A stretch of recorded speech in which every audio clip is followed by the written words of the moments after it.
करीब 3 साल बाद एनआईटी हमीरपुर के परिसर में स्थित 26 दुकानों के टेंडर का मामला गरमा गया है।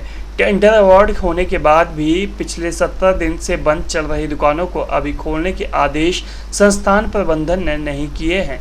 एनआईटी हमीरपुर द्वारा अंदर खाते करवाई गई टेंडर प्रक्रिया से परेशान होकर अब ठेकेदारों ने मोर्चा खोलते हुए एनआईटी प्रबंधन के प्रति रोष व्यक्त किया है।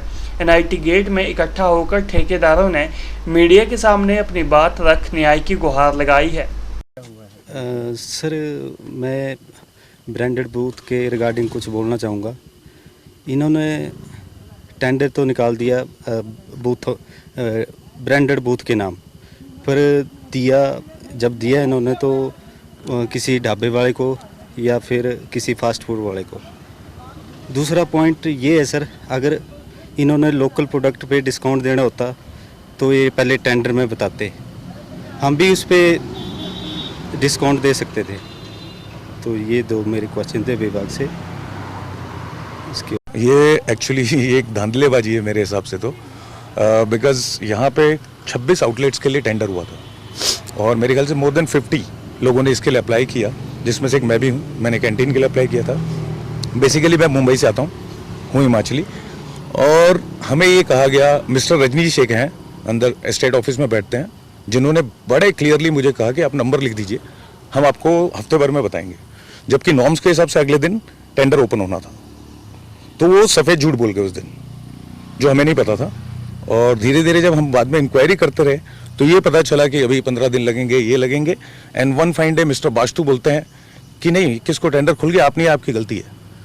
तो यहाँ क्या धांधलेबाजी हुई पता नहीं। मेरे साथ और कई लोग हैं, आज तो बहुत कम लोग आ पाए हैं, लेकिन बहुत लोग हैं जो इससे दुखी हैं। I think more than 50। और जिन लोगों को इनकी मतलब जो भी है, जो सेटिंग है या क्या है जो भी है, बट ये चीटिंग थी, क्योंकि उन लोगों को पहले दिन से पता था रिबेट अलग से डालनी थी, जबकि रिबेट फॉर्म में होनी चाहिए थी। तो इनके नॉर्म्स भी अपने आप में गलत थे। तो बेसिकली इट वाज रॉन्ग। हमें लगता है धंधले ने तो विजिलेंस में भी डाली है, इसकी एप्लीकेशन डाली है। लेट्स सी क्या आता है। जैसे कि आपको पता है कि पिछले महीने यहाँ पे दुकानों को लेकर टेंडरिंग करी गई एनआईटी की तरफ से। एनआईटी ने सभी को इनवाइट किया कि आप आएँ और टेंडर डालें यहाँ पे। उनमें से मैं भी एक हूँ कि मैंने टेंडर डाला। अब टेंडर जो डाला उसके बाद ये था कि वो अगले दिन ओपन होने थे।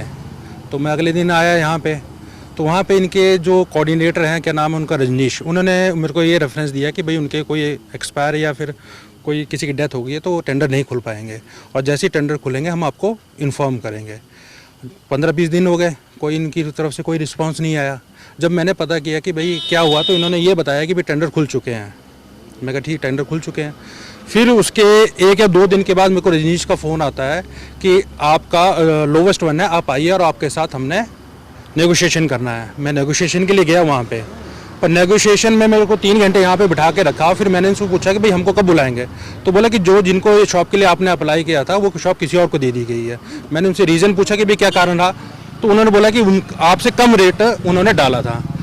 मैं कहा चलो कोई बात नहीं, उन्होंने कम डाला तो उनको मिलना चाहिए। पर मैं ये पूछना चाहता हूँ कि एनआईटी से कि जब इन्होंने टेंडरिंग खोली गई तो कि ये जिन्होंने भी टेंडर डाले थे क्या उनके सामने खोली, या इन्होंने अपने आप चुपचाप खोल के हमारे रेट देखे और किसी को जिनको उन्हें दुकान देनी थी उनसे रेट भरवाए। तो इनके अपने आप में एक क्वेश्चन मार्क है। ये है कि जब ये टेंडरिंग कर रहे हैं तो ये किसी प्रोडक्ट पे कैसे टेंडरिंग करवा सकते हैं। आप दुकानों की बोली लगाइए। जब आपको लगता है कि हमारी दुकान की सेल इस महीने इतनी है तो कम से कम इसका किराया इतना होना चाहिए। फिर वो जितने भी वेंडर हैं वो अपनी जेब देखेंगे, भाई उन्होंने कितनी उसकी वो लगानी है कि मैं 1000 दे सकता हूँ, 20,000 दे सकता हूँ, 30,000 दे सकता हूँ, पर प्रोडक्ट पे कैसे आप टेंडरिंग करवा सकते हैं उसकी। मैं जब गया था इनसे तो इन्होंने बोला कि आवंटन हो चुका है। उसके बाद नेक्स्ट इन्होंने क्या किया उसके बारे में मेरे को कोई जानकारी नहीं है।